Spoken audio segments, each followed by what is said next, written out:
Hola y bienvenido a Tu Inglés Sesión 10. This is a program for people who want to learn English. Hola, ¿cómo estás? Soy Brian, tu entrenador personal de inglés. Vamos a ejercitar tu oído para inglés. Are you ready? ¿Estás listo? We begin Tu Inglés Session 10 today with an interview. Tengo una invitada especial. Su nombre es Carmen. Ella es de España, pero vive ahora en los Estados Unidos. She lives in the state of New Hampshire. Amigos, voy a hablar con Carmen sobre su experiencia con aprender inglés.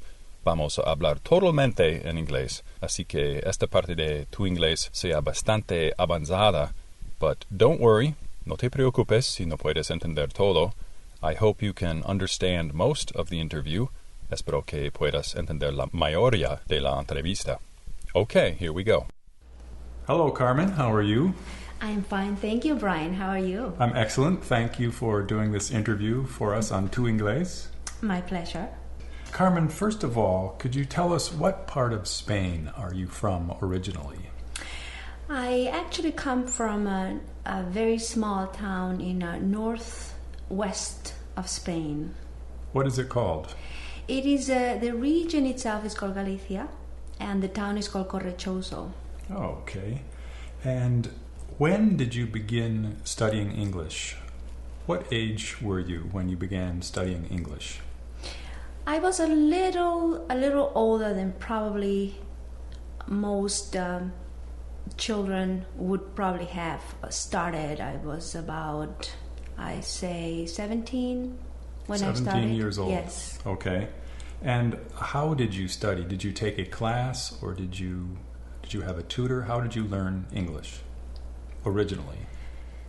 Originally, I sort of started teaching myself English. I had this huge interest in learning English, and I was not allowed to actually take foreign language in high school like other children were, because I lived in a different country. So what country did you live in? I lived in Germany. My parents were immigrants, and while I was in the German school, I had to take a class which was an additional German class to just sort of fortify or add to my German knowledge. Therefore, I had to skip the foreign language classes, which hurt me because I wanted to learn English. So at a point in my life, I decided I really want to see if I can learn English. So I did buy this program, which was a audio program. Mm-hmm. Am I saying this correct? Right. And I taught myself with that program first for a few months. And at that point, I realized, okay, I'm ready to take on a little bit more of a challenge. And I went and took a class after that. So at some point, you did have a teacher. Oh, I did. I did. I found this program in Germany.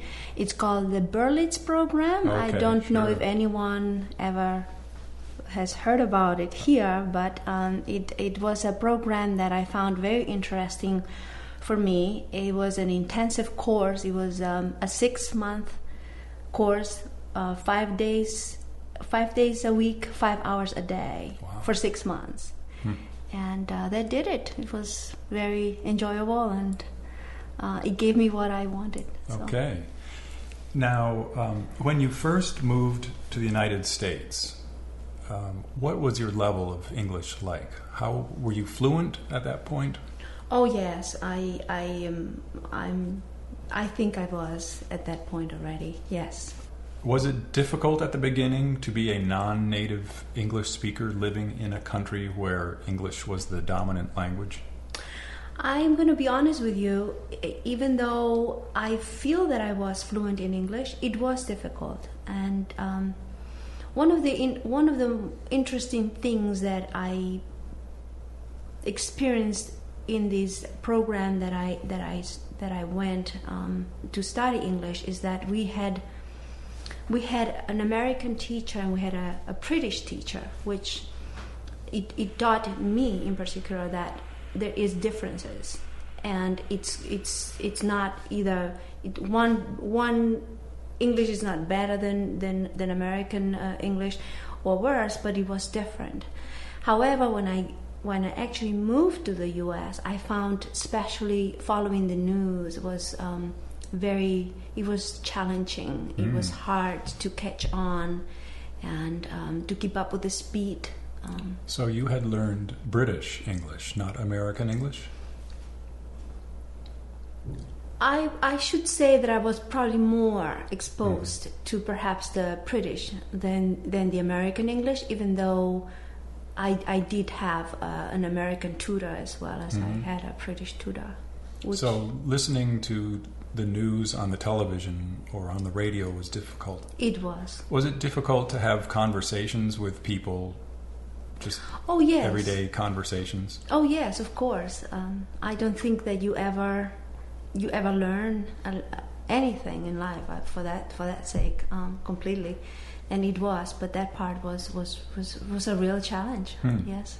Do you remember anything embarrassing or funny that happened as a result of the language barrier? Well, that still happens today, Brian. Every day, yes.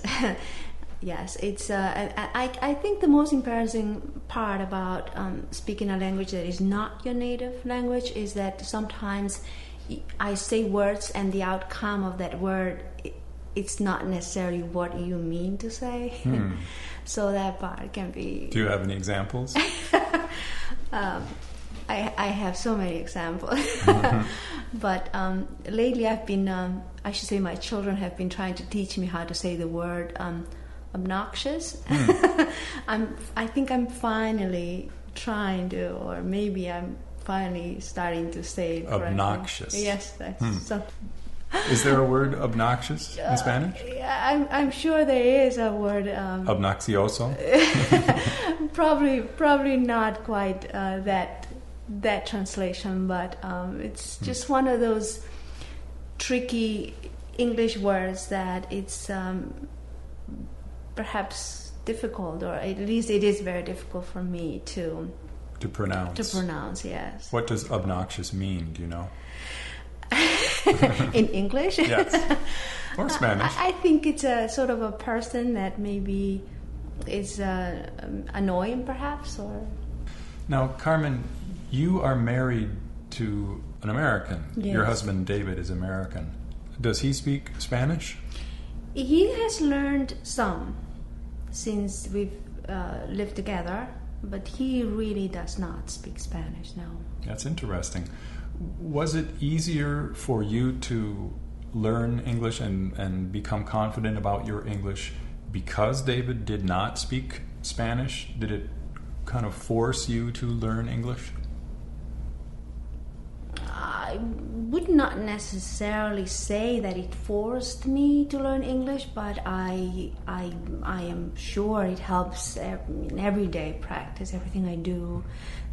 Of course, corrections, and of course, yes, it does help, definitely. Now, you have two daughters, yes. Two teenage daughters. Do they speak Spanish? Yes, they do. Yes. Great. So, and did they take Spanish in school, or did you teach them? How did they learn Spanish? I did teach them to speak Spanish. However, I did insist that they do take Spanish in school, since I do not consider that just being able to speak a language makes you good at it or proficient at it. So I felt that it was important for them to take Spanish in school so they could learn how to read as well as to write. Mm-hmm. Great. Now, there are many people from Latin America in the United States, but do you meet people here who are from Spain also? Of course, I do. In fact, I met another lady that actually comes from the same area that I do come from in Spain. And there's a few other people that I have come across. Yes, you're right, though, not as many as South America, as it rightfully so, since geographically it would be a little bit closer. Mm-hmm. Do you have any particular advice for people who are Spanish speakers who are trying to learn English? Do you have any suggestions for them based on your experience? One of my biggest aids in learning English, I find that it was to really go out there and interact, speak, and from that I would say just don't be afraid of making mistakes. Just go out there and ask questions. The likelihood is that the question you will ask could be wrong, but I would more so focus on what answer do I get and learn that answer, and I would know that answer is correct, and learn from what you hear. That would be probably my biggest advice. Oh, that's great advice. Don't be afraid. No, never. All right. Well, thank you, Carmen, for talking with us today on Tu Inglés. We really appreciate it. Thank you, Brian. It's my pleasure to be with you here today. All right, everyone. Now it's time for That's English. Wow, Carmen habla inglés muy fluidamente, ¿no? Es increíble. Algún día me gustaría hablar español así. Lo haré, lento pero inexorablemente. Bueno, a menudo hispanohablantes me dicen, I would like to speak English without an accent. Me gustaría hablar inglés sin acento. Entiendo totalmente. Me gustaría hablar español sin este acento horrible también. Pero, ¿por qué? But why? Why do we worry about our accent? ¿Por qué preocupamos sobre el acento? Are we hiding something? ¿Estamos ocultando algo? To tell you the truth, I like the sound of English spoken with a Spanish accent. Me gusta el sonido del inglés hablado con acento español. For me, an accent is only a problem when it impedes understanding. Para mí es un problema solamente cuando el acento dificulta la comprensión. But it is true there are situations, such as job interviews, when it is an advantage to speak with as little accent as possible. Así que me gustaría practicar un rato un sonido problemático en inglés, the letter H. Cecilia, our friend in Mexico, is here to help us again today. Hello, Cece. How are you? Hi, Brian. I'm fine, thanks. Do you remember the movie My Fair Lady with Audrey Hepburn and Rex Lancaster? ¿Has visto la película My Fair Lady?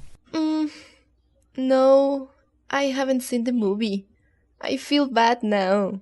No hay problema. It was a Broadway musical, actually. There was a man named Professor Henry Higgins. He was trying to teach Eliza Doolittle how to speak English without an accent. La muchacha Eliza tenía problemas con la H en inglés. Ella era de Inglaterra, pero tenía un acento, se llama Cockney. En la película, Eliza cantó esta canción.